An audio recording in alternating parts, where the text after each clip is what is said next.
Bonjour, nous voilà réunis pour pour faire connaissance avec le scorpion, signe parfois malmené dans la littérature populaire. Mais nous allons voir que la chose est plus complexe qu'il n'y paraît. Tout d'abord, comme pour les signes précédents, visitons l'imagerie. Toujours avec ce zodiaque de Dendera, qui présente l'avantage de nous montrer l'imagerie à la charnière entre la fin de l'Égypte et puis la civilisation romaine, en l'occurrence. Cette imagerie va passer quasiment telle quelle chez les auteurs latins et chez les auteurs de langue grecque qui s'en était déjà emparé. Et le scorpion, eh bien, dans ce zodiaque de Dendera, apparaît déjà tel quel. Donc il est ici, vous pouvez l'agrandir avec votre zoom et vous pouvez également regarder, chercher sur la toile et dans des vidéos précédentes un agrandissement de ce zodiaque. Donc le scorpion apparaît tel quel et il est intéressant de voir que il s'est maintenu depuis ses plus antiques origines babyloniennes. Allons voir de plus près. La constellation du Scorpion, c'est-à-dire le groupe d'étoiles dans le zodiaque babylonien, contient une étoile de première grandeur que l'on nomme Antares, surnommé le feu rouge. Parce que, pourquoi rouge? Dans Antares, vous avez Arès qui désigne Mars, pour prendre des noms ultérieurs, bien sûr. Et cette constellation, ce groupe d'étoiles, apparaît déjà sur les bornes cadastrales de l'époque cassite sous la forme d'un archet à queue de poisson. Vous en trouverez là aussi facilement des représentations sur la toile. Dans la sphère céleste mésopotamienne, c'est-à-dire dans la représentation du ciel et la façon dont les Mésopotamiens euh, rattachaient les étoiles entre elles pour en faire des images, eh bien, un scorpion gigantesque était dessiné dans cette région du ciel. Les siècles vont passer et nous verrons Alexandrie et les auteurs de langue grecque, même s'ils vivent parfois en Égypte, eh bien, euh, récupérer et conserver tel quel ce scorpion en l'associant à la vie égyptienne telle qu'elle était ce mois-là. Vous vous souvenez que le repère, c'était la crue du Nil, le Verseau.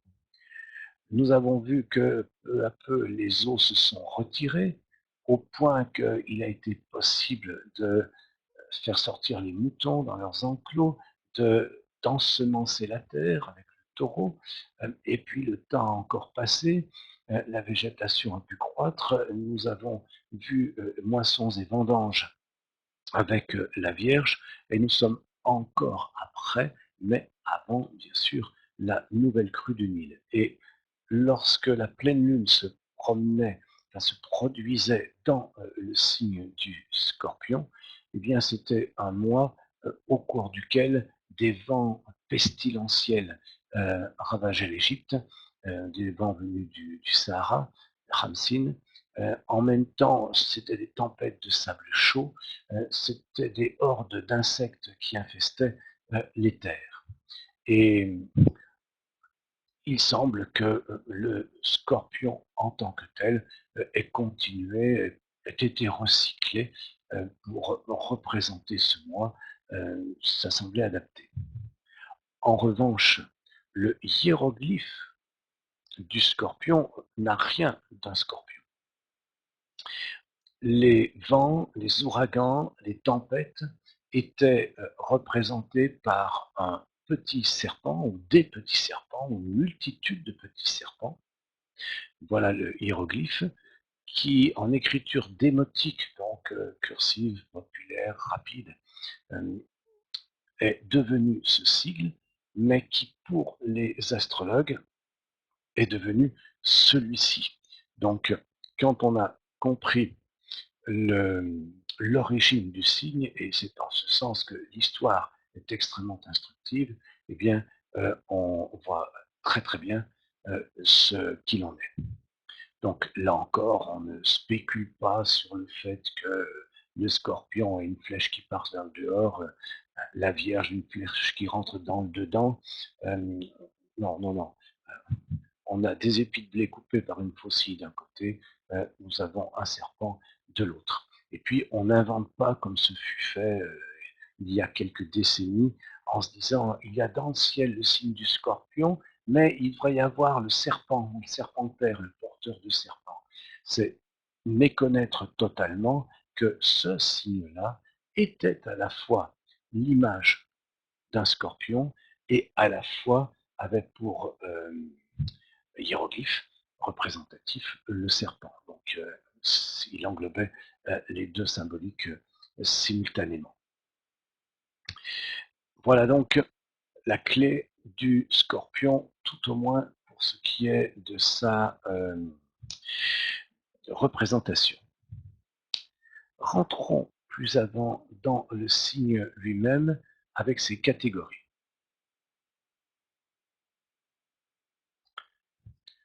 Le scorpion est un signe nocturne, donc tourné vers le dedans. Mais c'est un Mars nocturne, un petit peu comme si les astrologues parlaient d'un Mars conjoint à la Lune. Contrairement au Bélier, qui est un Mars diurne, un peu comme si Mars était conjoint au Soleil. Ça fait beaucoup de feu, beaucoup de sec. Le Scorpion nocturne, ça, enfin Mars nocturne, ça fait un Mars, mais qui a tout de même un côté un petit peu lunaire. D'abord, c'est intériorisé et non pas extériorisé. Nous sommes beaucoup plus proches du volcan qui prépare son éruption et nous avons le lac tranquille dessus. C'est à la fois un signe qui a de la sensibilité, une émotivité et pas un côté rentre-dedans, comme c'est le cas du bélier.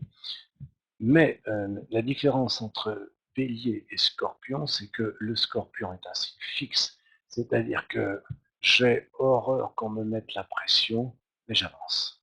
À ma vitesse, mais j'avance. Et d'autres, ça peut être le cas du bélier, auront pu démarrer d'un seul coup et s'être effondrés depuis longtemps, que moi, je continuerai d'avancer toujours à ma vitesse. C'est le scorpion.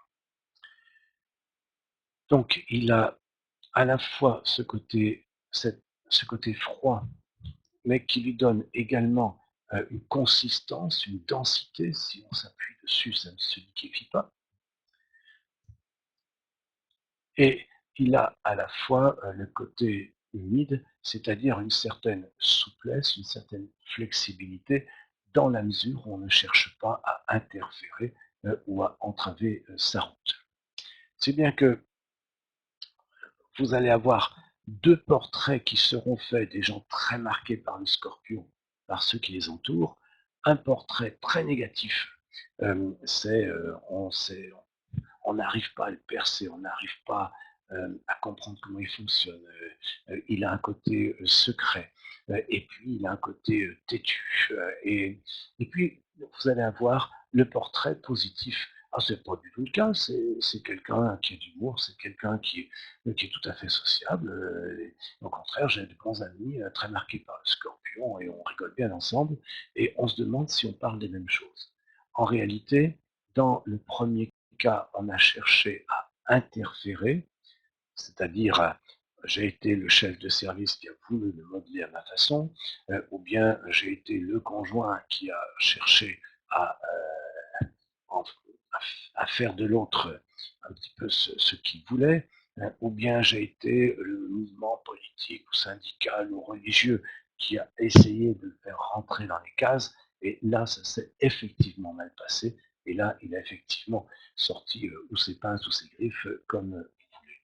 Et par contre, celui qui n'a pas cherché à ce genre de pression, d'interférence ou de manipulation, eh bien, ce sera extrêmement bien entendu avec. Voilà ce que c'est qu'un Mars nocturne fixe, froid et humide. En revanche, comme Vénus est carencée, ça n'est pas toujours un modèle de diplomatie quand il faut négocier et n'est pas toujours très très démonstratif sur le plan affectif.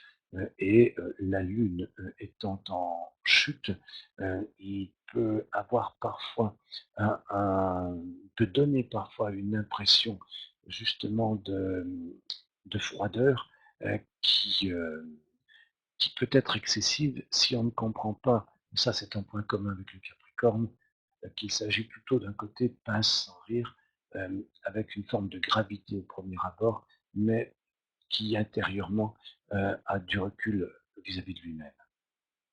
Donc voilà quelques idées que vous pourrez développer à votre guise, avec toujours les traits de caractère que l'on trouve dans la littérature populaire, et puis pour ne pas s'en tenir au seul petit moi humain, eh bien on rappelle que l'homme a un corps, que l'homme a un habitat, que l'homme a une famille, que l'homme, bref, c'est un ensemble qui ne se réduit pas uniquement aux automatismes ou aux mécanismes de son ego. Voyons la matrice, au moins pour ce qui concerne la planète Mars elle-même. Et puisque le Scorpion est l'exaltation d'aucune planète. Vous avez compris la logique. On commence par faire un lien entre la maison 1, donc moi, ma personne, Scorpion, appartement de Mars, et l'autre domicile de Mars. Pour le Scorpion, l'autre domicile de Mars, le Bélier, est en maison 6. La maison 6, ça peut être par exemple les maladies, notamment les maladies aiguës. Donc il peut y avoir soit une propension à des maladies plutôt aiguës que chroniques, des interventions chirurgicales, où la personne peut être cause par son comportement de ses propres misères, par exemple par des gestes un peu brusques ou un peu dégingandés.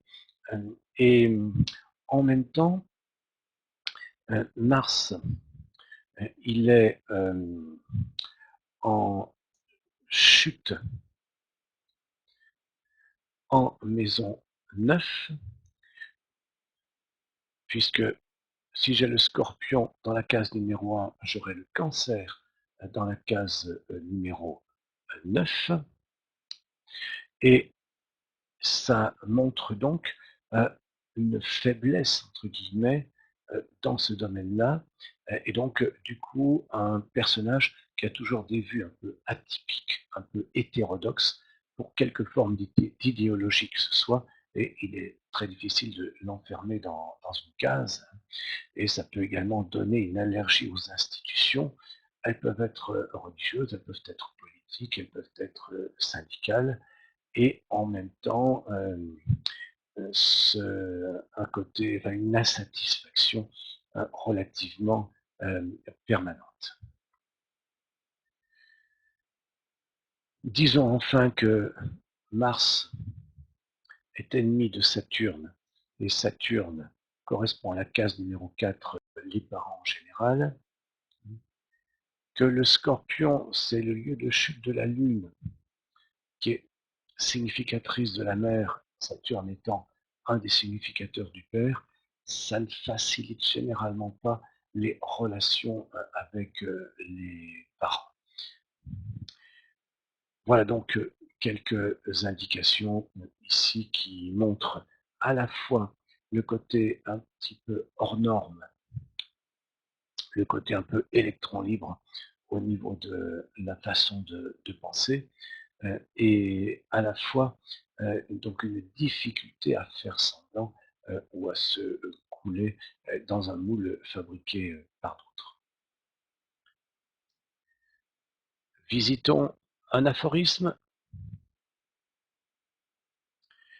Nous avons vu que pour l'ascendant Scorpion, l'autre domicile de Mars était en maison 6.